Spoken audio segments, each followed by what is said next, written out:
Amid all the carnage, efforts by Americans to restore a routine to lives that have been numbed by death. And beyond the acts of terrorism, the diplomatic push to bring the perpetrators to justice. Hello, I'm Michael Holmes. Welcome back. I'm Colleen McEdwards at CNN Center. Lots to tell you about in CNN's continuing coverage of America's new war. We want to begin with a high-stakes diplomatic mission that is unfolding at this hour in Afghanistan. A delegation from Pakistan is in southern Kandahar for a meeting with Mullah Muhammad Omar, the supreme leader of the ruling Taliban. The Pakistan delegation is delivering a message from the United States demanding the delivery of alleged terrorist Osama bin Laden within 72 hours. And in an exclusive interview, CNN spoke with Pakistan's foreign minister about this mission. Pakistan has taken very serious note of the threat that has been hurled against Pakistan. We are terribly saddened that a government and a country that we have regarded always as a neighbor, friend, should use such language against a neighbor which is quite clearly in their mind Pakistan. Well, it promises to be an opening unlike any Wall Street has ever seen. In just more than 6 hours from now, the New York Stock Exchange and the NASDAQ reopen for business. It's the first day back for the markets since last week's terrorist attack, and extra security is going to be in place when the big board opens at 9:30 Eastern Time. Traders will start with 2 minutes of silence, followed by the singing of God Bless America. Not an ordinary day on the markets, as you can see. The exchange's chairman says they have made special plans to mark the ringing of the opening bell. Yes, indeed, it will be a 9:30 opening to be commemorated by the ringing of the bell from a New York City fireman, a New York City police officer, a Port Authority police officer, and an emergency medical services officer. And yes, indeed, we are ready. We have rebuilt the infrastructure to the point where I'm confident that 85 million Americans can be back in the greatest market in the world. Well, in New York City, the search for survivors grinds on at what was until last Tuesday the World Trade Center. But as the rescue effort enters day 6, hopes are beginning to dim. You see, no survivors, of course, have been found since Wednesday. New York Mayor Rudy Giuliani, however, says the rescue operation will continue while there is still hope. The number of people missing stands at just less than 5,000. 190 of them confirmed dead. Of those, only 115 have been identified. Mayor Giuliani said on Sunday that some bodies may never be recovered. This was New York City's worst week probably in its history, and it's also been its best week because of the citizens of the city, the people that you see here, the governor, all of the people that they represent. It's really remarkable. I mean, it's probably been the most complex week the city has ever had. The most tragic thing has happened, and the greatest heroism has been displayed, love, support, and I think the city comes out of the week stronger than it entered it. Well, for the very latest from the former World Trade Center site, we're joined by Alessio Vinci. Alessio, what's happening there? Well, hello, Michael. More than 6 days after the two World Trade Center towers collapsed, the officials here are still calling the operation a rescue and search operation because they believe that underneath that big pile of rubble there is still the possibility of finding any survivor. As you know, there are more than 5,000 people still missing at this time. Only 190 are the confirmed dead, and the rescue officials here still believe that underneath that big pile of rubble there is a possibility that perhaps underneath the lower level, the ground and the underground levels of the World Trade Centers there were shopping malls, and there was a train station and the subway stations perhaps there. Some of the people may still be alive if indeed they would have perhaps have access to some water, some food from the shopping malls or from the restaurants down there. I must tell you, there is a lot of frustration here among the rescue workers, especially because after the said 6 days, the only thing that had been taken out of this debris are bodies or parts of bodies. However, one scene that we've seen a couple of hours ago as we came here earlier tonight, we saw a crowd of people cheering the rescue workers who were coming out of the area where they've been working all this time. The rescue workers here in very much need of this kind of support from the people of New York, who have been coming here closer to the area where the World Trade Center once stood in order to bring them food, to bring them supplies, and especially to bring them comfort. It is extremely hard. These people are working, these rescue workers are working for up to 12 hours shifts. They are working under dire conditions. There is still a lot of smoke coming out of the debris. It is very hot. We understand that today one of the rescue dogs, one of the search dogs that has been employed by the search teams to locate some of the survivors has died because of exhaustion. Back to you. Yeah, that's bad news, Alessio. At what point does it cease to be a rescue operation? I mean, at some point, several days now, 5, 6 days on, is there a time when that will happen, or is it simply a matter of that not being contemplated right now?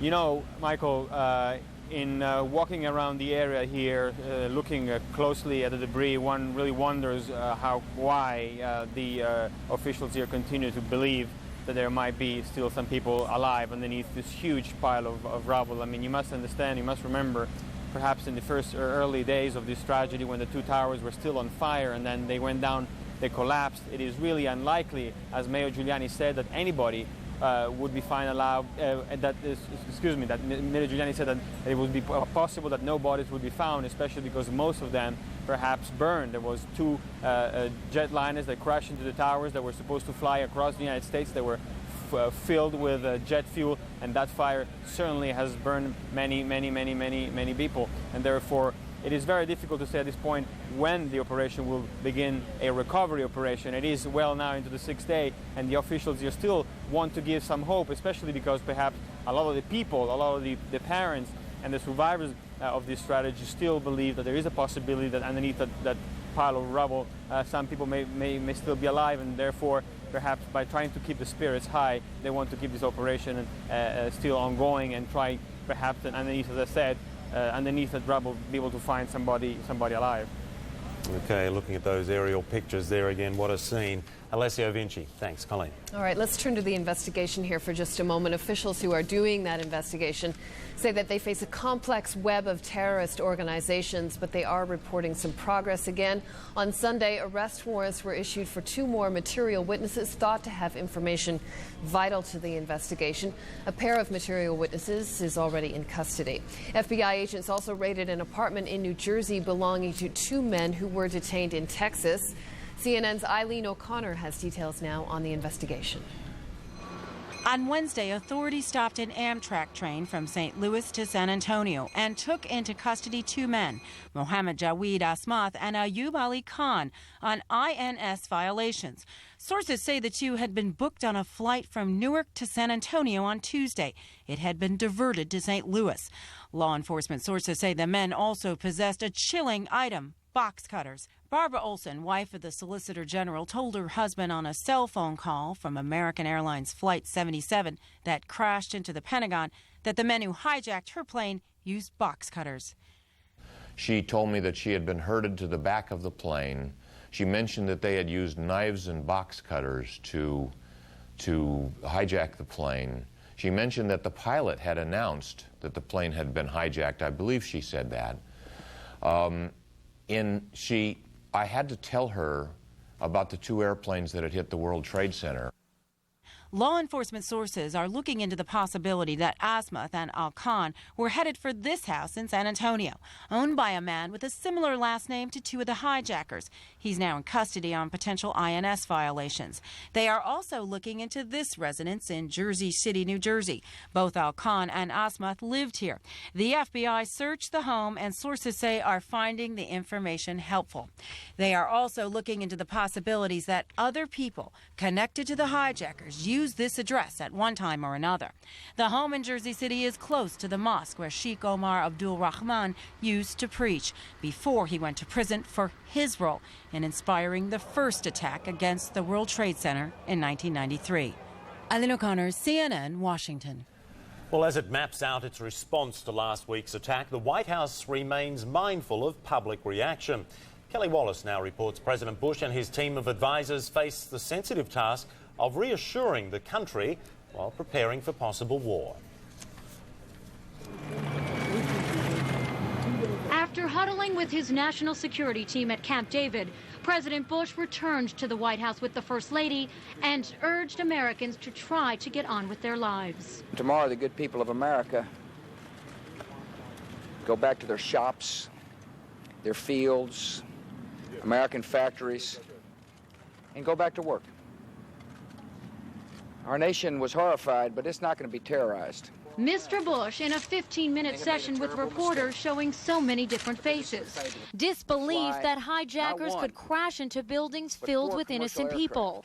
Anger when asked about suspected terrorist Osama bin Laden's claim he was not involved, and determination to win the war. They have roused a mighty giant, and make no mistake about it, we're determined.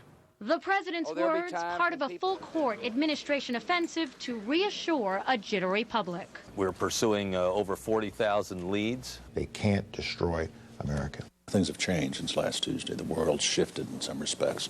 The administration facing a delicate balancing act, encouraging an anxious country to go back to work while making the case its campaign against terrorists and those who harbor them will not be an overnight solution. It will take time. It's not a matter of days or weeks. It's years. It's going to take the support of the American people, and I have every confidence it'll be there. The support is there now. In a CNN USA Today Gallup poll, 86% said they back a military action even if it lasts several months. Support does drop, though, to 66% if a conflict lasts several years. For a public angry about how these tragedies could have happened, Attorney General John Ashcroft says he will send proposals to Capitol Hill in days to strengthen laws targeting terrorists. We will develop the tools. While Secretary of State Colin Powell calls for a return to normalcy. If we stick in our bunkers and walk around afraid, they will have won. Well, we're not a fearful people. We know how to overcome tragedy. To underscore that point, on Monday, Treasury Secretary Paul O'Neill rings the opening bell at the New York Stock Exchange, and Major League players return to the ball fields, while the administration continues planning its response to the worst act of terrorism on U.S. soil. Kelly Wallace, CNN, the White House. Well, and the attacks have placed U.S. intelligence gathering under intense scrutiny. There are growing calls for a complete overhaul of the system. Some officials suggest changing policy, including the ban on state-sponsored assassinations. Such killings have been banned in the U.S. for the past 25 years, but some lawmakers say it is time now to lift that ban.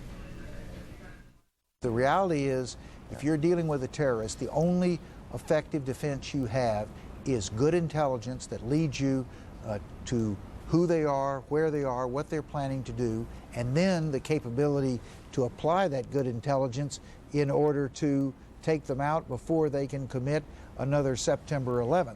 And if that means that you have to take them out through an assassination method, I think as painful as that is, if the choice is that or the rubble of the World Trade Center and the Pentagon, I would have to opt for the assassination. Well, some U.S. officials and President Bush have said that Saudi dissident Osama bin Laden remains the prime suspect in the investigation into the attacks. But both bin Laden and Afghanistan's ruling Taliban continue to deny any involvement. On Sunday, bin Laden issued a statement to the Arabic television network Al Jazeera. He said, and this is a quote here, "I would like to assure the world that I did not plan the recent attacks, which seem to have been planned by people for personal reasons. As for me, I've been living in the Islamic Emirate of Afghanistan and following its leader's rules. The current leader does not permit me to exercise such operations." Well, as we mentioned off the top of the program here, our continuing coverage, a high-level Pakistani delegation is in Afghanistan to meet with the ruling Taliban and deliver a message from Washington as well. Mike Chinoy joins us now from Islamabad with the very latest on this. Mike? Colleen, the Pakistani delegation is headed by the chief of the country's military intelligence, the ISI, General Mahmoud. He was in Washington last week at the time of the terrorist attacks, and according to the Pakistani foreign minister, he will be conveying to the leadership of the Taliban some of what he learned in Washington after the attack. information that provides at least preliminary links between this attack and Osama bin Laden. He will be urging the Taliban leadership to turn bin Laden over in order to avoid what the Pakistani officials are describing as very, very grave consequences. He's expected back here in Islamabad at the end of the day Monday. Pakistani foreign minister made clear that the expectations that this mission will prove successful are fairly modest, although Pakistan's military intelligence has long-standing links with the Taliban. Pakistani officials say that the Afghan leadership very much goes its own way on these matters. Meanwhile, the word is that at some point in the next few days, a group from the United States, an interagency delegation comprising officials from the State Department, the CIA, and the military, are likely to come here to Pakistan to begin further consultations on how Pakistan can cooperate with the United States. The discussions that we have held with the government of the United States deal with principles in general. Pakistan will extend full cooperation in the fight against terrorism. As for the specifics, we expect consultations, and we understand from the news that a group of high-level officials from the United States will be visiting Pakistan in the near future. We would like also to know the plan that the United States has in mind, and then we will discuss what and to what extent Pakistan can be a partner in the fight against terrorism. Among the options that have been raised are those including the U.S.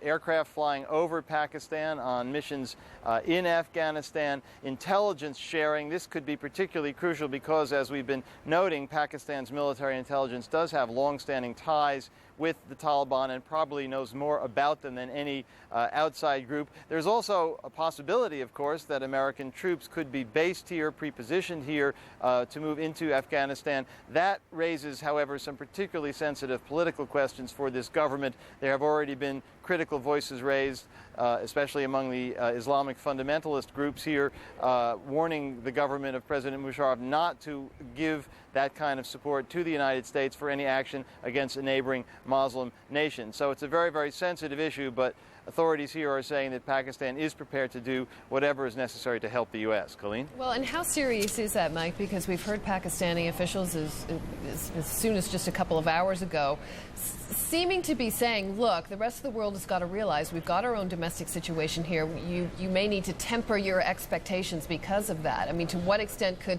cooperation with the United States perhaps destabilize the government? Government officials here are saying that the authorities are prepared to deal with any upsurge in protest. There is no question that the Islamic parties and the opposition do have the ability to put a lot of people on the streets and to create a lot of trouble. In addition, many of the religious schools run by Pakistani Islamic fundamentalists have trained fighters who've gone on and fought with the Taliban in Afghanistan's own civil wars, so there's always a danger that some of those people could become active here in Pakistan.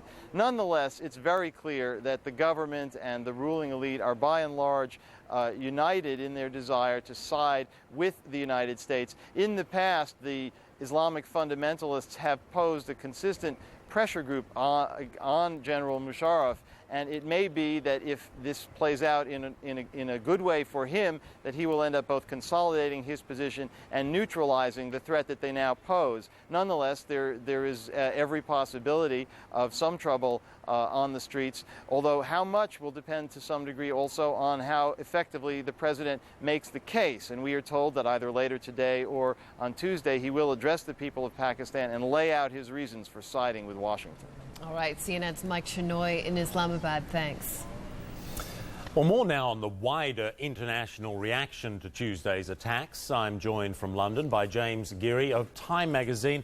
Mr. Geary, thanks so much for being with us. How do you see international reaction thus far in terms of what the US is planning to do? Well, certainly in Europe, there's enormous support for the United States in the wake of the attacks. At the same time, there's also great concern that whatever military action, military reprisals are taken in response to the attacks are well targeted and don't lead to a worsening of the situation or a spread of the situation to other parts of the world. Is there a fear that that may occur, that the US might be a bit trigger happy perhaps, that there's a desire to strike back and strike back now? Well, I think that's one of the reasons that some European leaders, such as Tony Blair in the UK and the French president, have been asking the United States to provide evidence of the links between the perpetrators, the actual hard facts that they've discovered that would justify the attacks. And I think this would go some way to allaying perhaps some public fears that the U.S. is lashing out without proper due process or in an act of revenge rather than an act of justice. And I think that could further inflame public opinion throughout the world. How much juggling needs to be done? How delicately handled does this need to be? I mean, we've been talking in the last hour or two specifically about Pakistan. I mean, there is a country that has to answer to its own religious zealots, supporters of the Taliban, not to mention Islamic countries on which it relies itself. The ingredients are potentially there to create enormous civil unrest.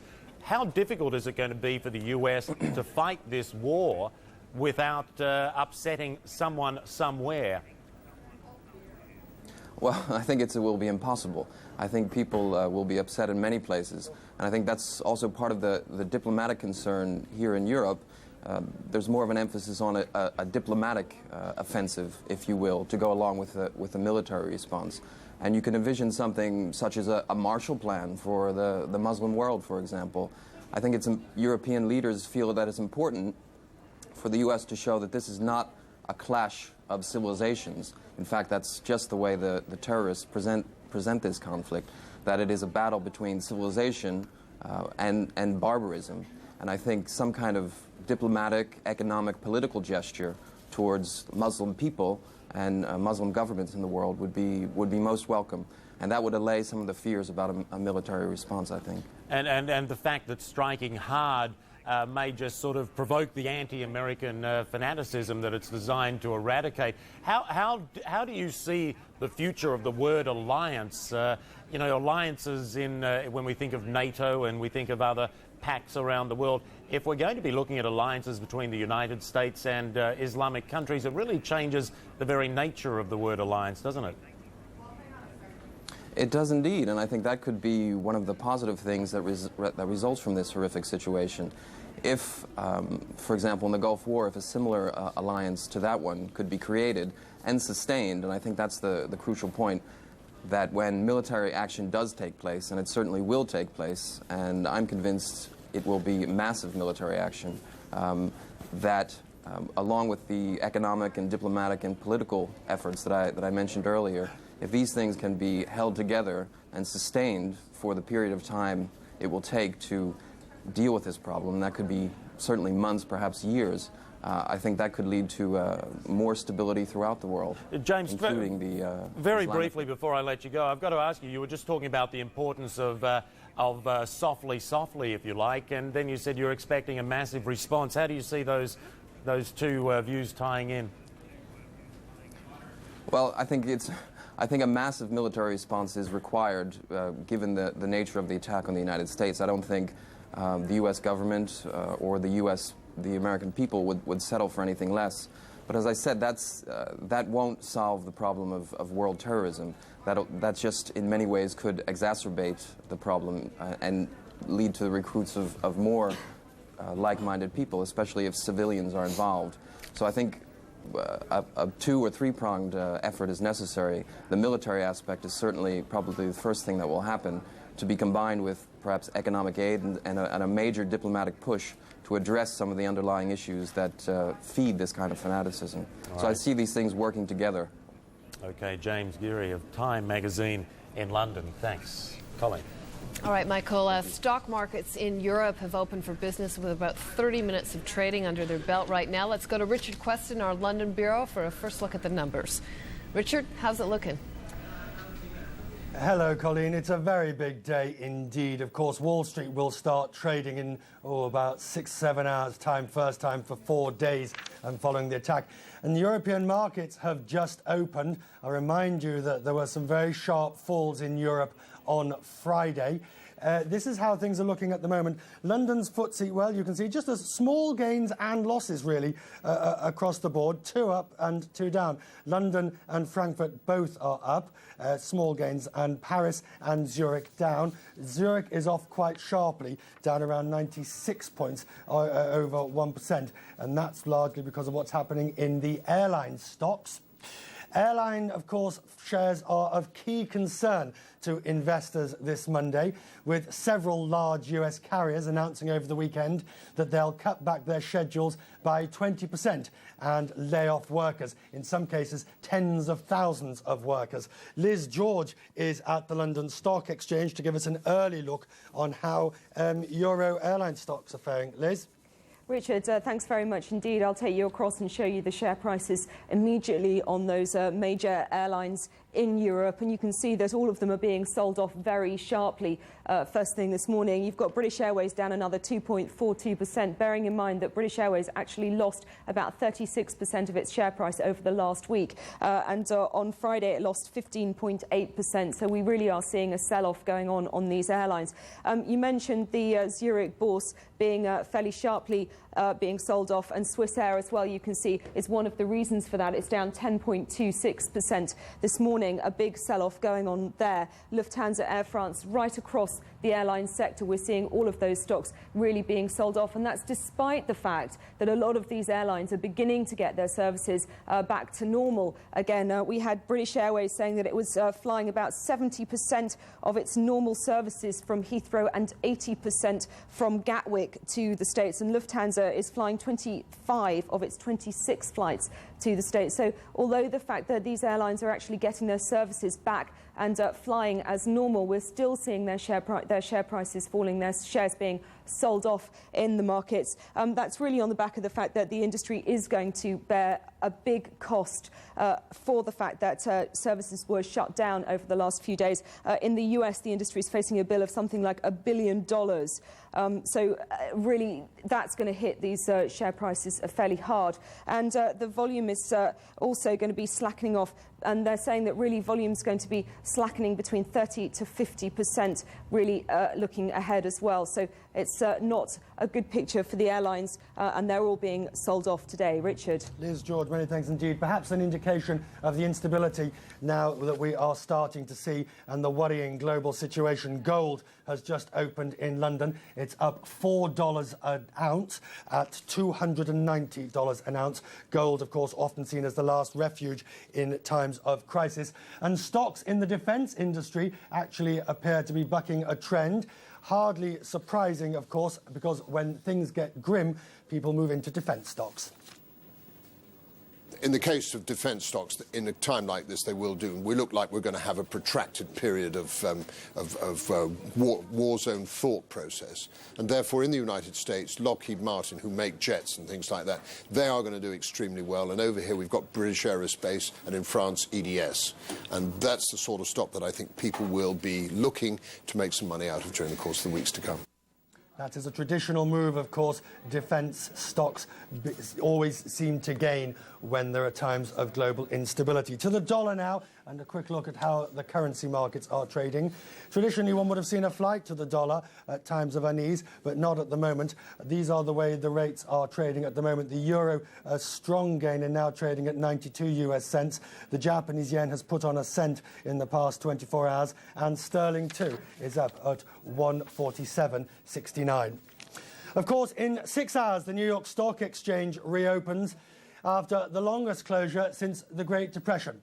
And those who live in the financial district are beginning to return to their homes. But as Brian Cabell reports, some residents are finding there's little to go home to. There is hustle and bustle on Wall Street, but it's not the usual kind. Police cars control the streets, along with the Humvees. Pedestrians, it seems, are blocked at every other intersection. Wall Street and the surrounding neighborhood resembles an armed camp, a dusty armed camp. Some of the merchants here are struggling to return to normal. We got meat, we got for bagels. But when a restaurant manager's meat and cheese and milk and juice are all spoiled, as they are at the William Street food court, it can be tough. We try to clean the place, and we're gonna light, we're gonna water, so we don't know what we're gonna do now. That's the problem. Basic services are down. A reported $15 billion in communications infrastructure losses alone. Utility companies are working 24 hours a day to restore them. Most of the sidewalks and streets remain filthy, covered by ash and dust. It fills the air, a choking, visible dust. Gauges check the asbestos levels every several blocks. But still, the curiosity seekers arrive, while many of the residents leave. Their apartments no longer livable. They're using it as a staging area to clean out the rubble. After 4 days, psychologist Alan Ralph, along with his dog, has moved out. When he and his neighbors can move back, no one knows. We want to rebuild our neighborhood. We want to go back and live there. We want to get back in there to show the terrorists that we have not been displaced by them. But they have been displaced temporarily. Thousands of Manhattanites are out of their homes. I feel blessed that I'm here. I feel blessed that I have supportive friends, and see what happens. Many will return to work this week as the New York Stock Exchange reopens, but this neighborhood of high rises and high finance is far from normal. According to some reports, 15 million square feet of office space have been destroyed here, 12 million damaged. Asmat Patel's little sidewalk booth did survive. He's just about ready to sell his magazines, newspapers, and candy again, but he's worried. People scaring coming to work. But He's not sure whether Wall Street's usual pedestrians, his customers, will return in force anytime soon. Brian Cabell, CNN, New York. A reminder that New York opens in a few hours' time. The consensus seems to be that the market will be down several hundred points at the open. But there have been some encouraging signs. Many companies have announced over the weekend that they are to initiate or to step up long-standing share buyback plans. These are used by corporations to buy back their stock when the price is low. And it's often seen as a way of not only returning money to investors, but also giving a boost of confidence to the market. Some very large buybacks are planned. For instance, Fleet Boston, the bank, has said it will buy back $4 billion worth of shares. The First Data Corporation says it plans to buy back $700 million of its common stock. Same again for Siebel Systems, which is the world's biggest management software purchasing company. And they say they're going to buy back $500 million. That's the sort of confidence-building measure that people will be looking for in the market when it opens in New York. Again, around about 6 or 7 hours' time. Hong Kong and Tokyo and Singapore have been doing the business in the previous few hours. Andrew Stevens is there to bring us up to date on the Asia market trade. Andrew, how's it gone? Richard, as you say, all markets in Asia sharply lower at the close or near the close of trade today. Even though Wall Street was closed, most investors are expecting a major sell-off in the financial markets in the US, and that will see a sharp slide, certainly on Wall Street, when it opens a little later today. The threat of a recession in the US is also putting extra pressure on markets that have already been weak for months. Well, Tokyo's Nikkei extending last week's 5% decline today, closing at a new 17-year low. The average fell another 5% to close just above the 9,500-point level. Seoul's Kospi Index down 2.8%, now at its lowest close since December 1998. The tech-heavy Kosdaq Index tumbling 8%, as hopes there fade for recovery in the global IT sector. Australia's S&P ASX 200 down 4.7% to a 17-month low, as investors priced in a fall of as much as 10% when New York resumes trading. Here in Hong Kong, where the market is still open, property stocks are leading the downturn. Hong Kong's dominant carrier, Cathay Pacific Airways, the worst hit among the blue chips, currently down about 11.5% with a little under 30 minutes of trade left here. Well, throughout Asia, other airline stocks also suffering sharp declines, including Korean Air and Japan Airlines. That is a wrap of the business news here. Richard, not surprising, all the markets are down. Back to you in London. Right, many thanks, Andrew. A quick reminder that London and Frankfurt showing small gains. It's Paris and Zurich on the European bourses that are showing losses at the moment. With many hours to go, the world we're watching Wall Street when stocks begin trading. That all happens in around 6 hours' time. Colleen, back to you at the CNN Centre in Atlanta. Richard Quest in London, thanks so much. We want to bring you up to date on the very latest news right now. A delegation from Pakistan has arrived in Kandahar, Afghanistan. It carries a simple message from Washington for the ruling Taliban. Hand over Osama bin Laden, suspected by Washington of planning the attacks, to the United States within 72 hours. No word yet on what will follow if the Taliban refuse. President Bush is back in Washington and sending out a simple message of his own. Mr. Bush urging Americans to get back to work and get on with their lives despite their grief. Meanwhile, he's set to meet Monday with advisors as he plans how to respond to the terrorism attacks. Rescue workers once again toiling well into the night to clear debris from the site of the collapsed Trade Center towers. New York Mayor Rudy Giuliani says 190 deaths are confirmed so far, but he fears that the bodies of some of the nearly 5,000 people who are missing may never be found in all that rubble. Michael? Unbelievable. Attorney General John Ashcroft says terror attacks have exposed a need for stronger surveillance laws in the United States, and that has some civil liberty activists concerned. CNN Justice correspondent Kelly Arena has more on that.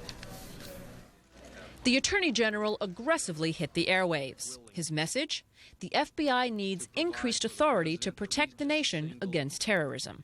We need to upgrade and strengthen our ability to take action, and we're going to make that the focus of our endeavor. The administration is planning to present a comprehensive package of proposals which would include, among other things, expanded wiretap authority, tightening up money laundering laws, and beefing up immigration policy. We're a nation of law, a nation of civil right. We're also a nation under attack. Ashcroft telling congressional leaders in private meetings at FBI headquarters there is evidence terrorists involved in Tuesday's attacks are still in the United States, making the need for reform even more urgent. Lawmakers say they're open to change, but not at the expense of civil liberties. We'll do it within our framework of laws and our Constitution. If we don't do it within our Constitution and our laws, then in some ways they win. The Senate has already added some changes to wiretap law in a spending bill, prompting an angry response from the ACLU.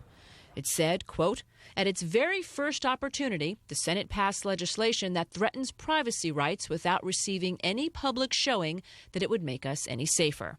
Security adjustments will not be limited to prohibiting terrorist activity, but are expected to change the lives of ordinary citizens as well. In pursuit of the few, the challenge lies in balancing the needs of the many. Kelly Arena, CNN, Washington. The death toll at the Pentagon remains at 188 as crews continue to work around the clock there to recover the victims. Vice President Dick Cheney confirms that after the Pentagon was hit, President Bush gave the okay to shoot down any unauthorised commercial jets if they approached the White House or the Capitol. CNN's military affairs correspondent Jamie McIntyre has more on that. Pentagon sources tell CNN it was only after the third hijacked plane slammed into the Pentagon that President Bush gave the agonizing order to shoot down United Airlines Flight 93 with 45 people on board if it got close enough to threaten Washington. I gave our military the orders necessary to protect Americans, do whatever it would take to protect Americans, and of course that's difficult.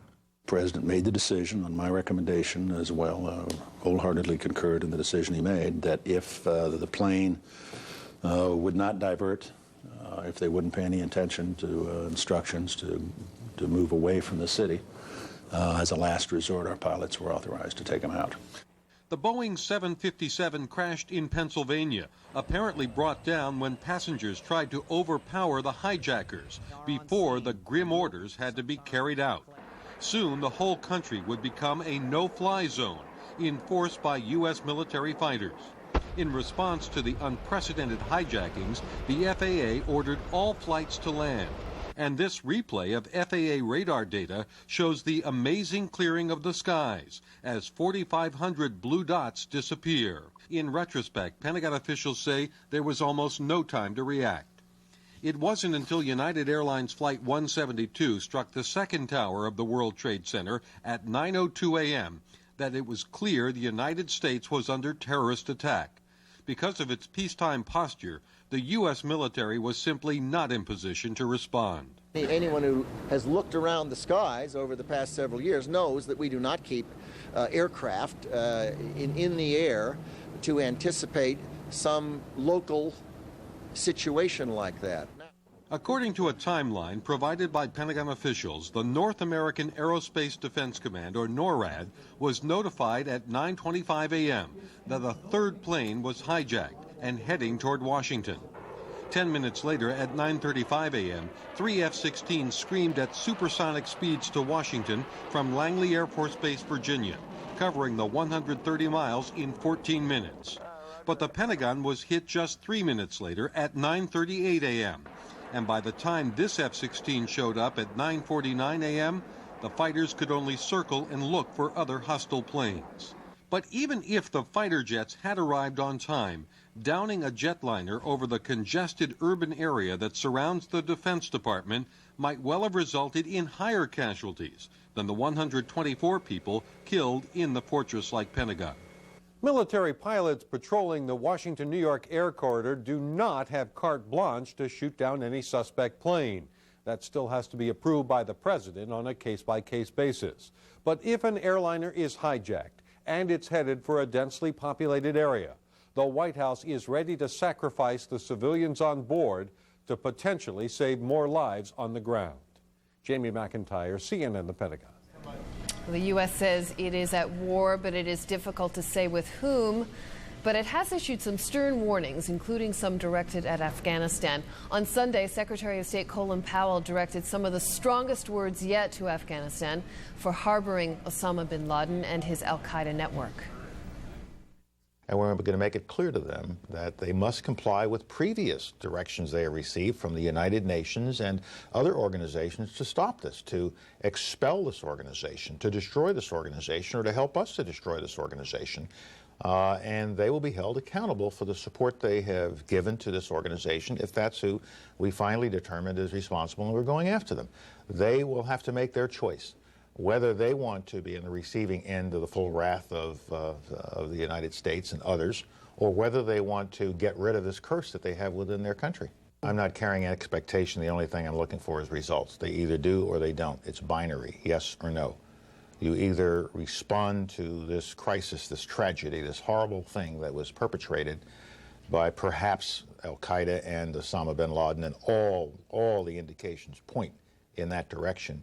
You either respond and rip them up, help us rip them up, get rid of them, or you will suffer consequences. We're probably going to be in the counterterrorism business at a very high level of intensity for as long as anyone can imagine, as long as there are people out there who are willing to do the kinds of things those terrorists did this week. Then we're going to have to be on guard and constantly looking for them, trying to penetrate them and trying to stop them, and not just respond to them, but to stop them, get ahead of them. This is going to change the way we do business. It's going to change the way we go about our daily life here in the United States. It's going to require a greater emphasis on homeland defense so we can defend ourselves against those who, notwithstanding our best efforts overseas, are still trying to get in to the country to hurt us. And so we should see this as a long-term campaign and do apply decisive force to it. And that force isn't just military force. It's all the elements of national power that are at our disposal. U.S. Secretary of State Colin Powell talking to CNN's Wolf Blitzer on Sunday evening. Well, reports of hate crimes against Muslims and Southeast Asians have risen considerably across the U.S. since the attacks on Tuesday. The Council on American Islamic Relations says it's received more than 300 reports of harassment and abuse through Thursday night. That is nearly half the number it received all of last year, but worldwide Muslim nations are adding their voice to the chorus of support to those touched by the tragedy. Egypt's foreign minister said again that the Egyptian government does condemn the attack, and Kuwait's defense minister says his country will stand by the U.S., just as the U.S. stood by Kuwait during the Gulf War. Uncertainty is fueling the pain of many family members waiting to learn the fate of their loved ones. Elizabeth Cohen reports now on their search for closure and how science may bear the final answers for them. When should hope end? When should searching turn into grieving? For the first few days after the World Trade Center explosions, Nelson Ortez was sure his brother Pablo was alive. Now he's just beginning to think that might not be true. I'm going to miss him. If he's gone, I'm going to miss him.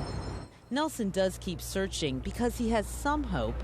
You know, there have been, in many earthquakes and other situations, people recovered alive 8, 9, 10 days afterwards. And in this site, there are tunnels and perhaps air pockets. It might take a miracle, but miracles have happened. Ortez is hoping for that miracle, but preparing for the worst. Like hundreds of others, he's given DNA samples, DNA to be matched up with human remains from the explosion site. Those samples arrived at the state crime labs in Albany. Some of the DNA came from hairbrushes, razors, or toothbrushes used by the missing people. Others came from inner cheek swabs of close blood relatives. It's not clear how long the DNA matching process will take. When the lab reports do come out, in many cases, they'll have to take the place of having an actual body. I think at this point, anything is better than this horrible uncertainty and nothingness that people are going through right now. Since matching hundreds, if not thousands, of DNA samples will take time, families are left in an emotional limbo. We try to say, you know, what would be your plan if, for example, you found out today that there was a confirmation that your loved one was deceased? What kind of supports do you have around you? What would you need to help you through this? That's the fine line Nelson Ortez is walking, hoping for life and preparing for death. Before he did his interview with us, he'd been at hospitals to see if perhaps his brother had been brought in alive. After the interview, he went to the city morgue. Elizabeth Cohen, CNN, New York. Well, if you're looking for someone missing after the terrorist attacks, do send a photo and a description to us here at CNN. You're invited to go to cnn.com. There you will find complete instructions on what to do. The information you submit, we have to tell you, may be published on cnn.com as part of a list of missing persons, and we might show some of the photos on the air. The email address for you, missing@cnn.com. Very simple, missing@cnn.com. Once again, we urge you to read the full instructions before you send the photos and any information, Colleen. All right. Well, you saw the explosions at the World Trade Center towers, the extent of the fireballs that erupted there when those planes hit. So for many people who survived last week's attacks, the ordeal didn't end with their escape from those buildings. Dr. Sanjay Gupta reports on the condition of burn victims, and we do want to warn you here that this report does contain some graphic images. Fireballs in hallways with nowhere to turn, temperatures soaring to 1,000 degrees, and burns worse than you've ever seen before. All of a sudden, as I'm walking in the hallway, I hear a door explode, and just this big ball of fire just engulfed me. I just froze. I didn't do anything. I just stood there. Just stood there because he instantaneously sustained burns over 40% of his body when a fireball tore through the 83rd floor of the World Trade Center's Tower 1. It must be 1,000 degrees or more. It takes about 1 second of temperature at 155 degrees to get a third-degree burn. I ran into my office and screaming, I'm burnt, there's a bomb. All of a sudden the door, just flew open, and so I just ran, and with the fire chasing my back, and I fall down. The fireball on the 73rd floor of Tower 1 then passed over Vasana Mututano. It burned the flesh over her entire back and legs. I was very fortunate. I was in the back of the elevator. Anybody in front of me, either kill, no leg, no face. It was just disgusting. I tried to help her, but then I couldn't hold on to her. So I tried to do it. But then I couldn't cross out those bodies. Okay. We found them, some of the last ones out of the World Trade Center. Because I made out with a nick of time. Within 5 minutes, I think the whole building collapsed. And I think I'm lucky because I think I'm the last one out. They are alive, but at great cost. They sustained nearly indescribable injuries. We had a patient with 100% burn, total body, all third-degree burn. What was more shocking was seeing so many with big burns at the same time. Many of the victims of Tuesday's attack probably didn't know the largest burn center in the country was just down the road. I never known that there is such a place called burning unit before. But now they credit Weill Cornell Burn Center and Dr. Roger Yurt with saving their lives, though he regrets the one that he couldn't save. There's a possibility that a patient with 100% burn could survive, but it's very remote. That patient did not survive. Many of the patients that did survive did so because of remarkable heroism. Somebody from the building maintenance, I'm sure, they came up and they said, we have to evacuate, we have to evacuate. And I'm thinking, how am I going to get down? You know, all my arms are burnt, my back is burnt, face, and so one of my friends, they're like, when you have to get up, you have to get up. You know, there's nobody here, you have to get up. So I don't know how, I just jumped up and just started running down the stairs, and people were very nice. They saw that I was burned and they let me go in front of them. Now they consider themselves lucky and grateful.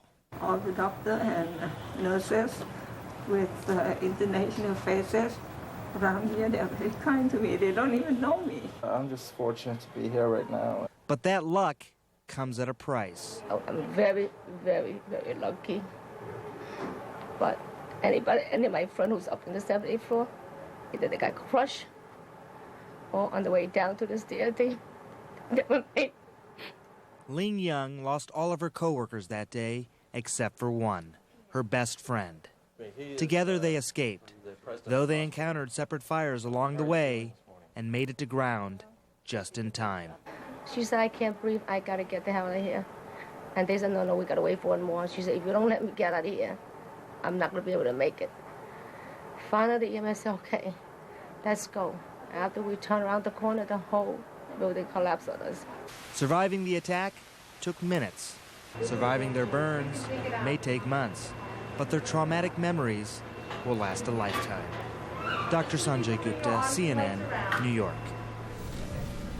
Well, hope, a word that obviously means a lot to those people and to people in New York as well, the rest of the world in the aftermath of these attacks.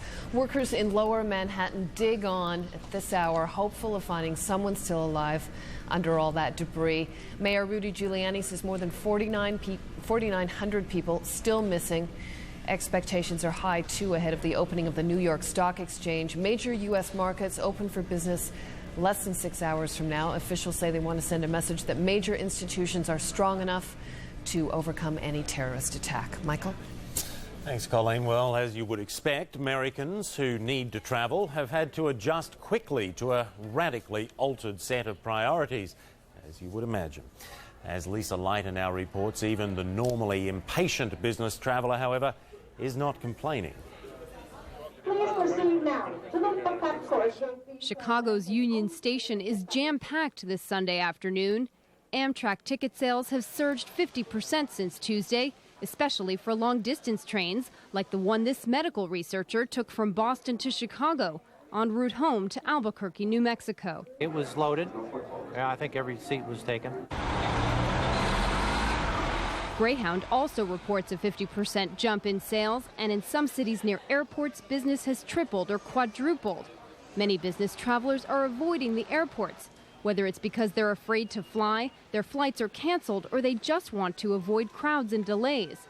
But there was no crowd at this United ticket counter. I came to the airport early because they said, be here 2 hours early, and I don't know, at least for me, it took me about 5 minutes to check in, so I've got another hour and 40 minutes before my flight. You'd never know this was Chicago's O'Hare Airport, one of the nation's busiest. There is very little traffic, plenty of parking, and the check-in lines are surprisingly short. Hoping for better odds at catching a flight home to Los Angeles, this man drove 13 and a half hours from Atlanta. I'd reserved a car for Monday morning and was planning to drive home to get home. But I'm glad I'm going to potentially get out today because it's my wife's birthday. Business travelers are usually impatient, accustomed to speedy check-ins and last-minute flying. Now there is a different attitude about inconvenience. I really think it's a small price to pay for being safe, and we'll accept that. Lisa Leiter, CNN Financial News, Chicago. And as Lisa points out, most airports in the United States are operating, though many airlines have cut back their schedules quite a bit. For more on what travelers might be able to expect, we're joined by Jenny Harrison at the CNN International Weather Center. Jenny? Yes, well, indeed, as you just said, indeed, most airports are now open across the US, with the exception, however, of Washington Reagan National Airport. That does remain closed. No news yet as to when that is expected to reopen. And indeed, all US carriers are now permitted to fly domestic routes, but also to international destinations. And for international flights, again, international carriers may now fly to the United States, but that is dependent upon meeting the FAA's guidelines and also point of origin. Now, US carriers also, again, flying from international points may enter, but again, that is dependent on the point of origin. Now, if you'd like more information about what is going on obviously a very regular basis and up-to-date basis, then this is a very good website for you to log on to, www.faa.gov.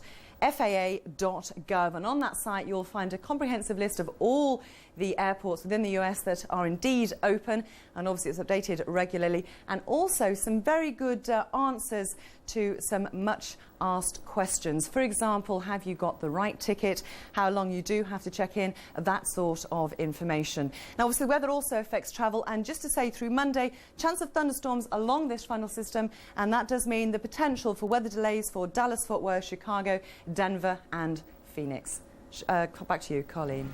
Okay, Jenny, thanks very much for that update. Well, amid the death and destruction in New York, some new lives are being celebrated as well, and we want to bring that to you now. Since Tuesday's attacks on the World Trade Center, dozens of babies have been born in New York City, and to many, that's a big reason for optimism. The story now from CNN's Beth Nissen.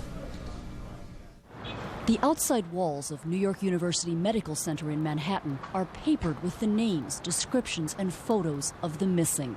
Many shown with their children, carrying them, feeding them, holding them in their first days in this world. Yet at the end of a week when thousands of lives ended, there is this small comfort, knowing that other lives have begun. Meet Nora Rose Draper, born September 15th, one of 56 babies born here since Tuesday morning. I've just felt so good since she's been here for the first time since that day. That day, the day the World Trade Center was attacked. The labor nurses here logged an unusually high number of births Tuesday. 22. 22 babies in 24 hours. That's a lot. That is a lot. Yeah, that's a lot. Nurses say high stress often triggers labor. It did for Lorraine Tobias. She watched the horror unfold on television all last week until Friday night. Like it just hit me. But then that night I went my water broke and she came. Came 3 weeks early. I think she just decided that it was, people needed some good news.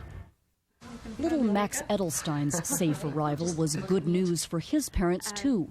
Yet they both admit they are apprehensive. It was sort of overwhelming, the idea that there's so much death and destruction going on, and here we were bringing a new life into the world and what that world would be for this child. Yeah, we even tried to call right away, to call our congresspeople to ask them, to push for justice rather than revenge. We want peace. We don't want more killing. His name is Jaden Francisco Muniz, and I had him today at 8:06 a.m. Tina Muniz is praying for peace especially hard. Little Jaden's father doesn't yet know his son has been born. Tina's husband is in the U.S. Navy, serving aboard a submarine that is somewhere in the world. I have no way of getting contact with him probably for a month and a half. The past 6 days have been terribly hard for Tina. First the attack, now the talk of war. Him being in the world now with this going on, it's you don't even want to think about it. Hopefully me bringing this life into the world is making those around me more joyful. All of these new parents and the labor-weary nurses are at heart optimistic. It's hope. The children are our hope. And that's a new generation that we're bringing into the world. And they're our hope. Alex's mother thought we should call her Hope because when she was born. They didn't name her Hope, although for her parents she does represent it. She's being born into the world, but she's also coming into the world. She'll make it better. I think it's still a good world. I just think we have to believe that. Maybe we do. Beth Nissen, CNN, New York. Kick him back. And on that happy note, for a change, that gets us to the end of this hour, but we will be back. We will. We'll see you in a moment.